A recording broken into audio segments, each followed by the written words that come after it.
Good morning. Welcome to the morning chat. I might have to start calling the morning ride again with according to Akara because it's been a while since I sat down at my table in my apartment and did a morning chat. But that's because I am going into the office and I'm trying to, I know y'all say Atlanta has always been open, but we open now, and traffic is back to the old traffic that it was, and people are coming back into the office for real. Like our office officially is practicing the return to office procedures on a hybrid level. So what that means is people are returning to those who were working from home coming into the office on a hybrid level, meaning they're not there every day. They come in maybe on Monday, Wednesday, and Friday, and they work from home on Tuesday and Thursday. Or the opposite, they come in on Tuesday and Thursday and work from home Monday, Wednesday, and Friday. You know what I'm saying?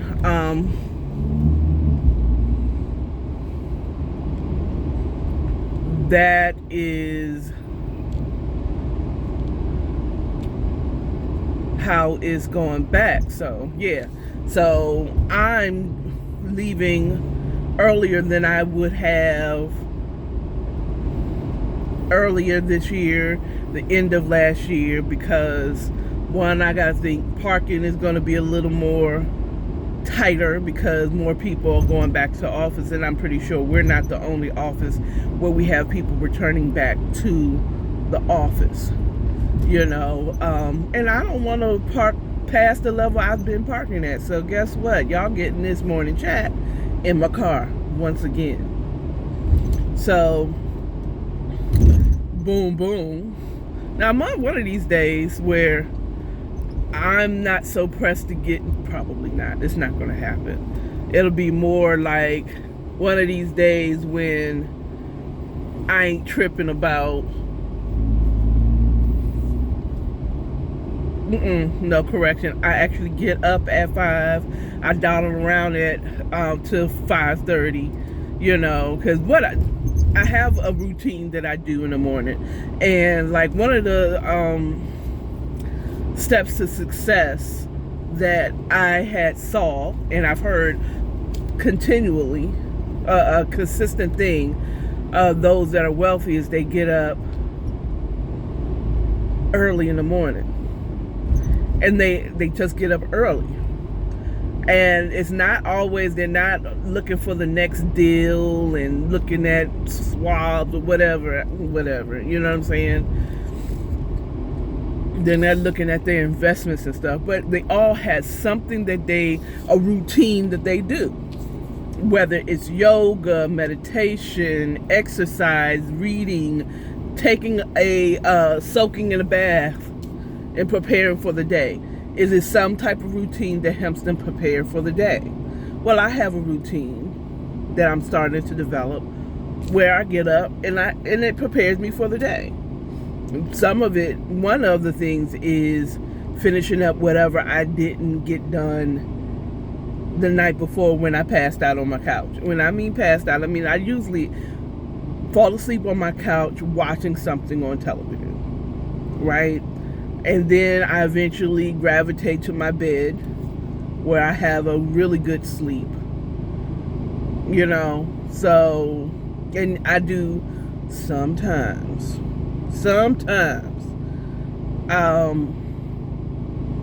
I may have a cup or a spoon in the sink that I wash. There's always something. I'm gonna be honest with you. Okay, some of y'all neat freaks and clean freaks is gonna freak out now, but sometimes I leave dishes in the sink overnight. You know, I live alone. You know, I usually will get it first thing in the morning. Like I said, that 5 o'clock hour. I'm praying, I'm thanking God, I'm washing dishes, I'm walking around the house, you know, getting my coffee, folding the blanket on my couch, you know what I'm saying, putting up the dishes that I washed the night before. If I did not leave anything in the sink, I'm putting up the dishes that I washed the night before. I'm making my coffee. I'm deciding what I'm going to wear. And then I settle in for about 30 minutes. And God's willing, if that's where He leads, I'm reading the Word, or I'm talking to Him. So that's been my routine, you know. And as God leads, I will add or take away from that routine. Yeah, I would like to add exercising into that routine. You know, that would be ideal. But I also I know me. I get up. When I say I dawdle around, I'm this and that, and I'm picking up clothes. I'm folding stuff. I'm walking around. I'm doing my budget. That type of stuff that sabotages me if I get up late. It is just what I do. You know, and I say I dawdle around, make coffee, put up dishes, finally mop that floor, or sweep sweeps up something that has been bothering me. You know, dust. You know, when I say dawdle around, I mean exactly. It's not really something that is necessary for me to do, but I do it. Like, you know, that dawdle around, dust. I don't need to dust, but that dust ball that layer of dust on the television has been bothering me for a week. So I'm dusting that stuff. That, again, like I say, could sabotage me if I'm trying to get out and I don't get up at 5 o'clock.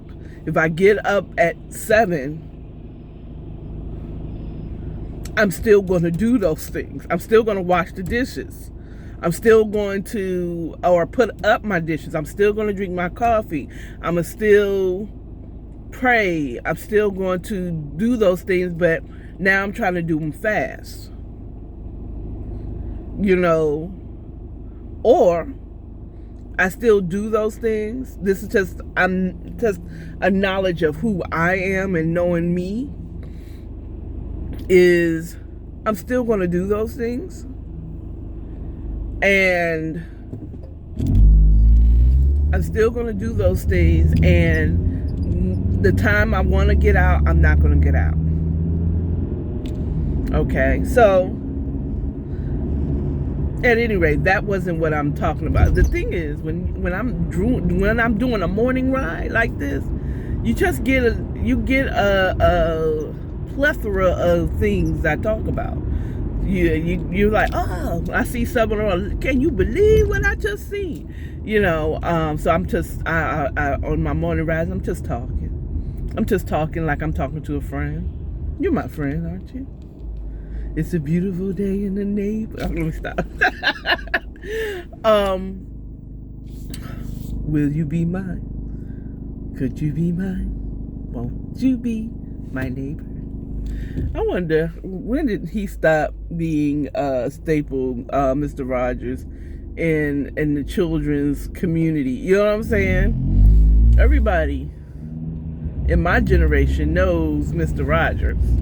There's certain people that we know, but we're not going to talk about that. I want to tell you how good my Heavenly Father is. You know,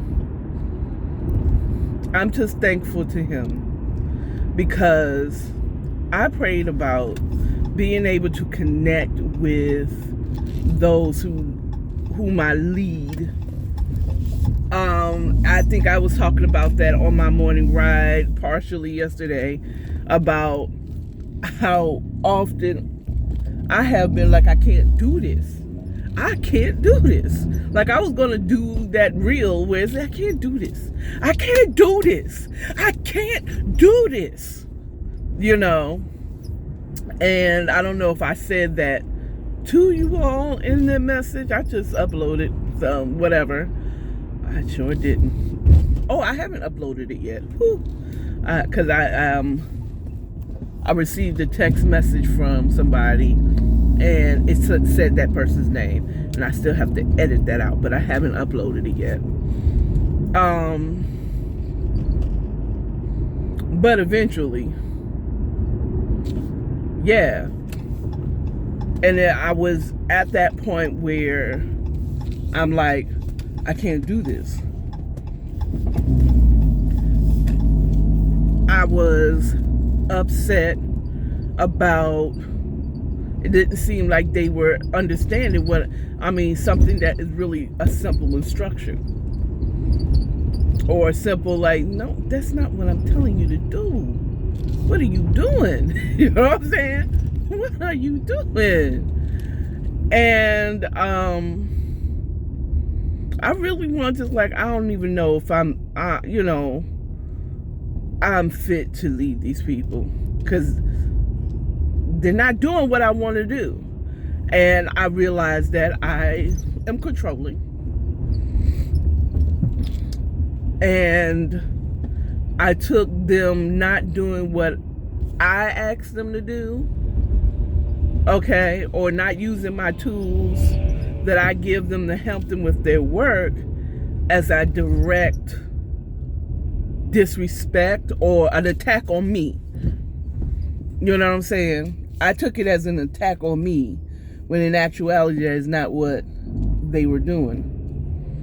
First of all, see, this is an example of, so first of all, how did they get in there? Unless that's their land. There's 2 tents over here. It looks like homeless people live there. I have no idea how these people got on that land, but it's 2 tents. Maybe it's their tent. Maybe it's their land. You know what I'm saying? Because I have land, and they had enough to put a gate around it. I mean, if it's their land, they can put a tent on there if they want. Hello. Can you say someone who lives in a tent, are they unhoused? I'm just saying. They got a roof over their head. It's not a hard roof, but it's a roof.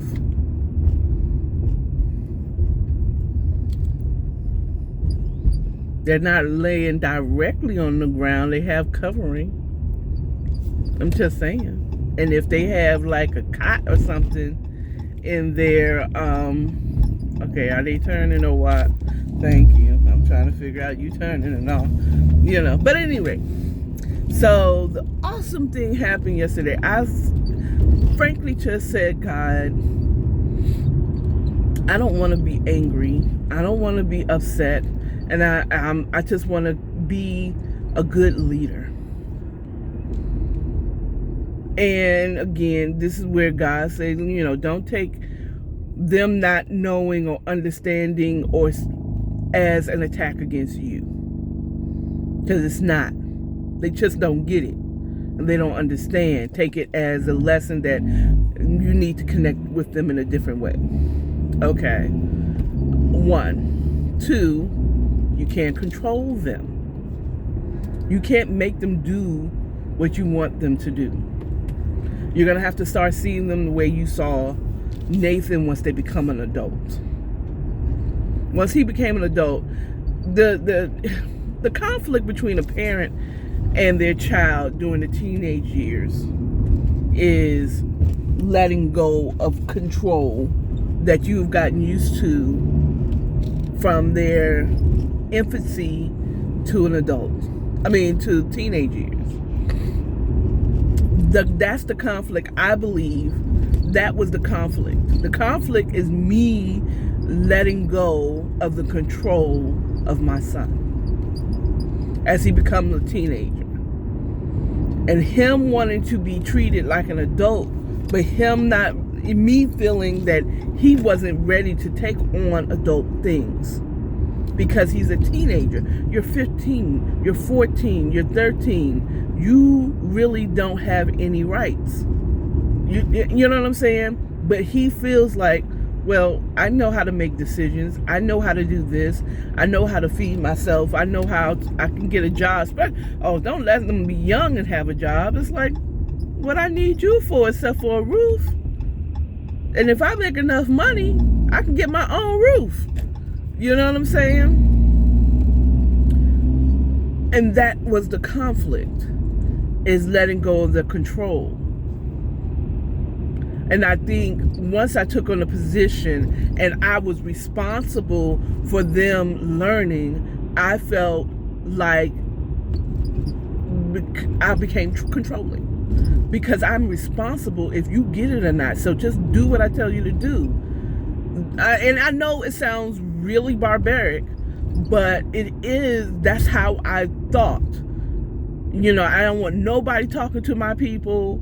You go through me, and I relate it to them.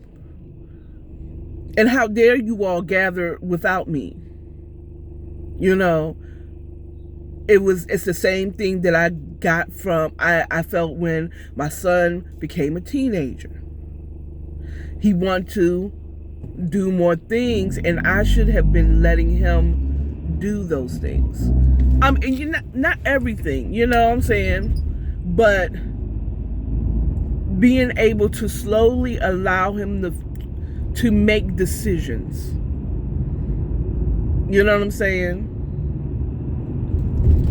And allow him to make those mistakes, fall on his face, and I'm the safety net that he can always, okay, see, you see what I'm talking about. You tried to pay a bill, or whatever. Let's teach you, let's train you in adulting. You feel like you should be able to make a decision that you can go out or you can do bang, bang, bang, you know what I'm saying, and still do well in school. Okay. Let's try it your way. You know what I'm saying? Let's try it your way. Talk to me. How can we do this? How can we do this? Instead of trying to make him do chores, what do you think is the best chores for you to do? I know this sounds so Caucasian. Please I hope no one takes offense to this. But this is what, in my generation, at least, this is what my parents did. But there's a method to the madness. They allow, a lot of the privilege that I think that we notice in Caucasian people, white people, okay, is also how they've been raised. They've been raised that they have a voice. Their children are raised to have a choice, to be able to say, you can't do that. The talking back tells them that they have a voice. Whereas we raise our children that they don't have a voice. And they rarely stand up for themselves in a manner that's reasonable. And when they do stand up for themselves, in turn, instead of saying, I feel hurt that you did that, Mom. I feel violated that you did that, Dad. That you busted in my room and just called me names and threatened me for not washing the dishes. You understand what I'm saying? Whereas, and instead of voicing them being heard, we began to act out against, glory be to God. I just think oh Lord have mercy. We began to act out.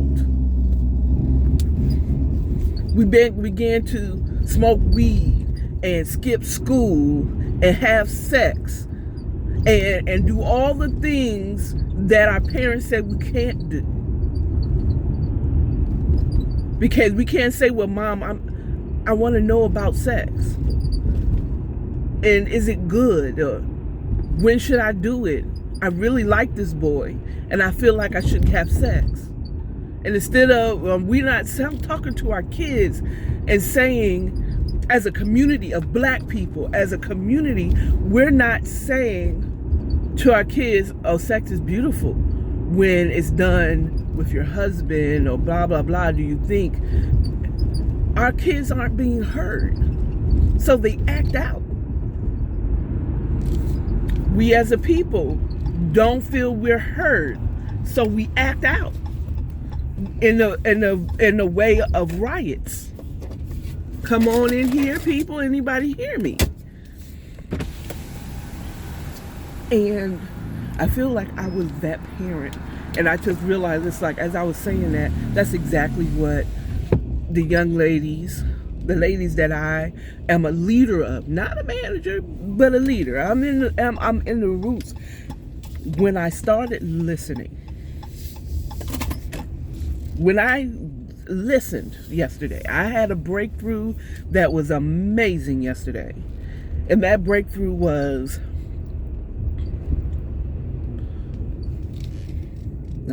so we got people that's here. Okay. I'm checking out the parking of, I'm off, but I'm on a roll here. I'm trying to get them to do what I want them to do, right? But me, I'm trying to make them do what I want them to do. But I wasn't giving them a voice. I wasn't making them feel like they had a voice. I know it's dark in here because I'm in the garage, but I have to finish this. I wasn't listening to them. I wasn't listening to them. I didn't give them a voice. Or I didn't make them feel like they had a voice. If I'm not listening to you, right? Or if they feel like I'm not listening, in turn, they began to act out. They began to talk amongst themselves and then just not do anything. But yesterday, the breakthrough was, I prayed about us. I just want to be a good leader. And of course, well, like I said, God showed me, don't think that whatever they're doing is an attack against you. It's not an attack against you, honey. It's not an attack against you. And I think I even did it I was still a little rebellious with listening to them because it was something that I'm trying to get them to do. Okay. So yesterday I said, okay, because they just didn't do what it was like. No, don't do this. Like, that's not what I was saying. This. And then it's like, okay, love one of my ladies that I lead. She said, I'm not understanding. She came over and we talked. And I said, no, I'm saying do this. And you know what? But if it did, I said, you know what? What do y'all think?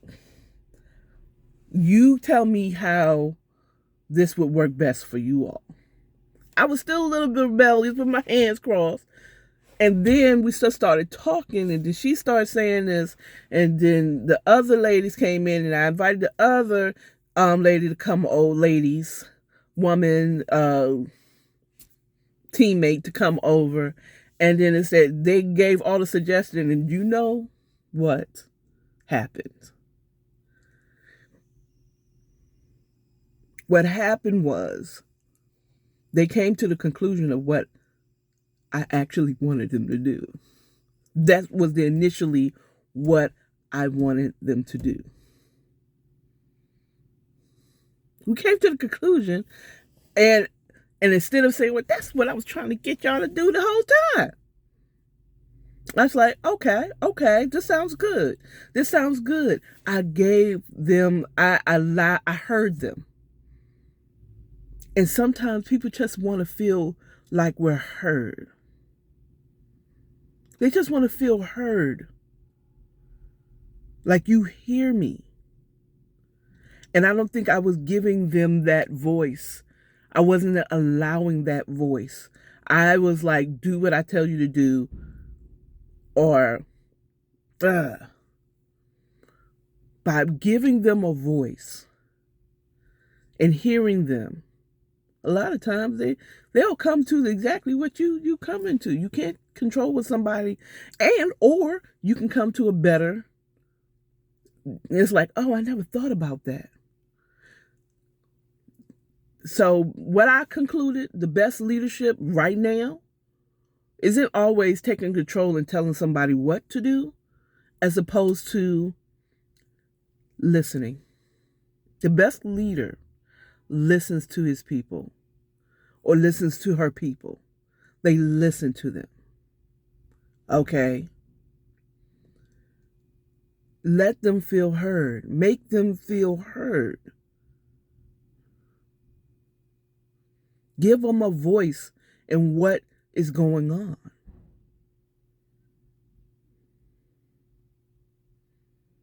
The best leaders listens.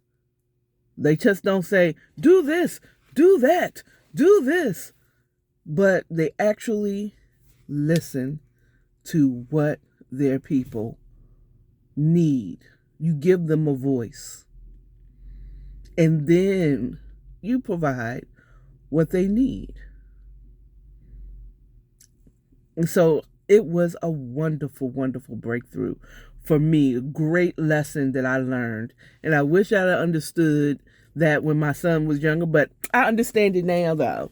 And I definitely, like my son, I try my best to make him feel heard. Like, I hear you. I understand what you're talking about. You know what I'm saying?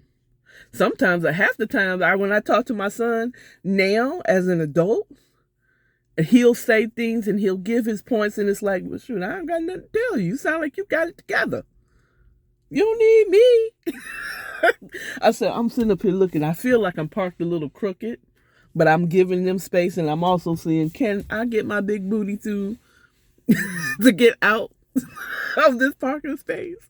Like my personal body. But at any rate, I know I went a little bit long, but I really wanted to get that through because I was so excited. I almost went live yesterday to talk about what I learned as a leader. And I'm just praying that I continue. Pray for me, y'all, that I continue doing that. Working by example, and I'm making sure people are being heard, that I hear them, that I listen to what they're saying. Not just hear the words that's coming out their mouth, but actually listen, giving them a voice and saying, you know what, you might be right. Let's try it your way. It won't hurt. Anyway, remember, love yourself, love your neighbor, listen to your neighbors. They might have a real grievance, and it could be corrected by a simple, oh, okay, I won't do that no more. I didn't know that was a problem. And stay authentic. You all have a good day. I'm saying evening because it seems dark, but have a good day today, okay? Bye.